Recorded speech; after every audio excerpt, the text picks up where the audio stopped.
Hello guys, this is CannibalChess, and in today's video we're going to be analyzing a game from 1992 played by Bobby Fischer, one of the greatest chess players of all time, and his rival Boris Spassky. So Fischer with the white pieces starts the game with e4, Spassky goes e5, Fischer knight f3, Spassky goes knight c6, and then here Fischer decides to make it a Ruy Lopez by going bishop b5. And then Spassky chooses the Morphy defense. So he just pushes the pawn to a6, asking Fischer, do you want to drop your bishop back or will you take? And Fischer decides to take, and so Boris retakes, and then here Fischer just simply castles. Now, if Fischer goes after this pawn, it looks like it's a free pawn. If he goes after the pawn, then that would allow Spassky to play this queen d4 move, and then that would be forking the pawn and the knight, so after the knight goes back, then the queen would be able to pick up the e4 pawn. So that's why that would not be a good idea for Fischer, so he just castles here. And then Spassky, seeing that Fischer can now capture the pawn, he goes ahead and plays f6. So he creates a pawn chain, and then here Fischer wants to strike in the center, so he plays d4, just trying to break apart Spassky's pawn chain. Spassky is fine trading, so they trade on d4, and then here Spassky wants to kick away Fischer's centralized knight. So the knight has to move, goes to b3, and then here Boris even wants to trade queens. So there's a queen trade, and then Spassky develops his light square bishop, and this is an odd move or an odd place to put the light square bishop because obviously you can play f3 and then just kick it away, but this is actually part of this theory for this variation. This is still theory, so this is just what they play. So Fischer kicks the bishop away. Bishop goes to e6, targets this knight. And then here, Fischer, instead of going for the top engine move, I'm sure he knew that this was the best move. I'm sure that this is a well-trodden line back in the day, but I'm pretty sure he wanted to go for a different idea to just catch Spassky off balance here. So instead of going bishop to f4 like the computer is suggesting, he just goes knight to c3. So he's developing his pieces, which is good. And then here Spassky finds the best continuation. And the reason why this is the best continuation is because this rook is not allowing the king to castle because it's cutting off the d file. So this not only stops the rook from having full control of the d file, but also it allows Spassky to have control of this nice diagonal reaching all the way to h2. Now, if Bobby had played this bishop to f4 move, then he would have control of this long diagonal, which is why the computer is saying it's the best move as well, because it doesn't allow this. If Bobby did play this and then Spassky decided to try and do this, then Bobby could just take, and then after retakes, then he would just still have control of the file. So that's why the computer is saying that would be the best move, but he goes for this knight c3 idea, and then Spassky goes bishop d6, and then here Fischer continues by developing his dark square bishop to I think the second best basically option for developing it to, which would be e3. And so he's targeting this pawn twice.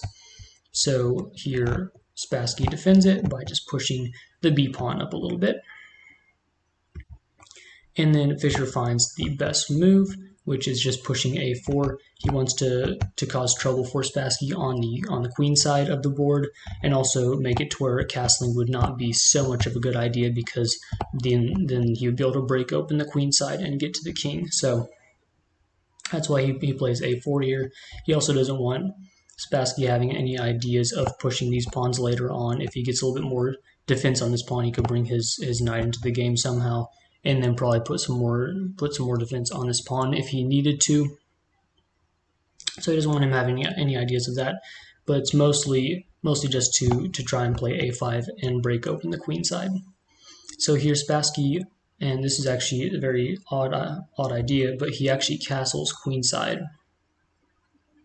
And this is not a very good idea because, yes, now Fischer can play a5, and he does because, yes, it's the best move. It's breaking open the queen side, which the king is now now weakened because of that. So Fischer plays a5, and here Spassky, he defends this a5 idea in a very strange way. He just brings his king over. I mean, it seems like an intuitive idea, like it makes sense, but it's not the best option. What he's seeing here is that if he doesn't defend against the pawn taking, then after pawn takes, then Fischer will be able to capture on a6 and just have control of the a file.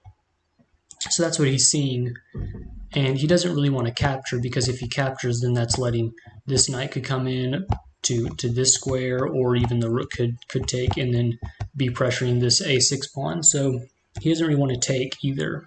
So here he just moves his king down to b7 to just defend the pawn. And then so now that idea wouldn't really work, because now if he takes, then he can just retake and then the pawn's defended. So here Fischer goes for a different idea. He pushes e5, and so he's trying to kick away Spassky's bishop to take out this rook, because he's trying to get rid of his defensive pieces. And so if Spassky here, if he takes the pawn with the bishop, then that would just be hanging the rook. So he can't really take the pawn with the bishop. If he takes the pawn with his pawn, then Fischer just has a takes b6, and then the position is just better for Fischer here, because then his rook has it's a little bit closer to getting control of this a6 pawn. So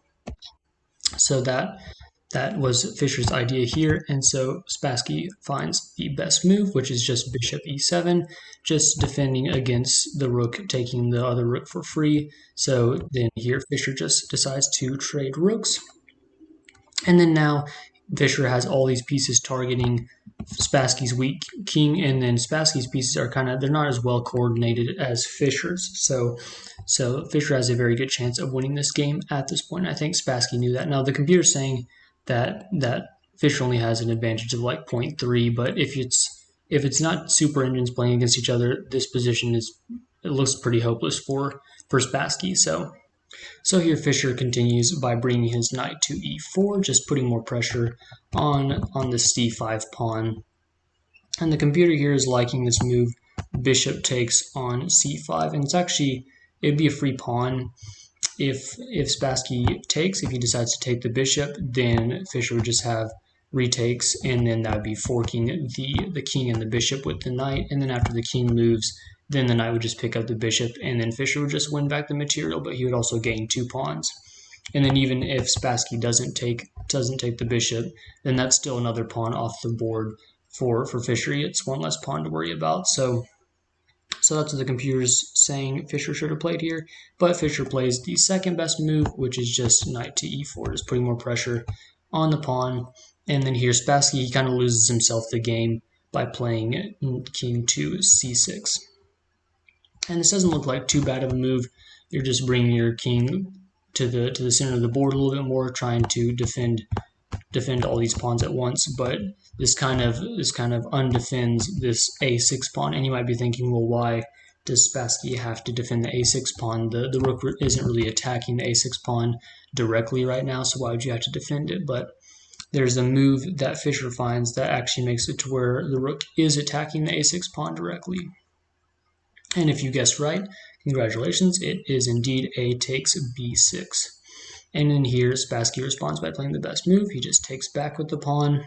And then if you think coming up here and taking the pawn on a6 is the best move, it actually is not. The computer would hate you if you play this move, because that just loses all of the advantage that Fischer has, because now Spassky can just take on b3, and then after Fischer retakes, then Spassky's position would be fine here, and he would just have to get out his pieces. Fischer would no longer have any direct threats on the king, so his position would just kind of be not as good. And so instead of taking the pawn, Fischer finds the best move, which is to sacrifice the knight on c5. And here, if Spassky takes the knight with the pawn, because he can't take it with the king, if he takes it with the pawn, then Fischer could play rook takes on a6, and then after the king moves to something like c7 or d7 or d5, then he will Fischer will win a bishop and then just win back the material either way. So if Spassky plays king to d5 after pawn takes and then rook takes, then Fischer has this idea of bringing the rook over to d6, and then after checking the king and then the king moving and taking the pawn on e5, then Fischer would just take the bishop on d8, and then that would be pinning the knight to the rook, so the knight wouldn't be able to move at that point for basically almost the rest of the game, because then the rook would hang. And if Spassky plays king to d7 after the pawn takes and then the rook takes, then Fischer could just play knight takes on c5, and then that would be forking the king and the bishop, and then once the king moves, then the rook or the knight would just be able to pick up the bishop on e6. And then if Spassky plays the move that the computer is suggesting in this position, which is just moving the king up to c7 after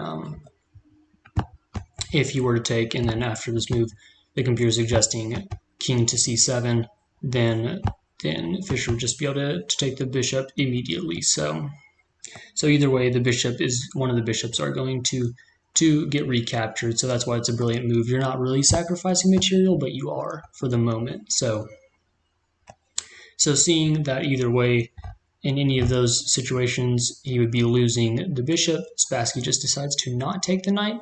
He instead just brings the light square bishop back because he doesn't want to take the knight, but he also doesn't want the knight to take the bishop.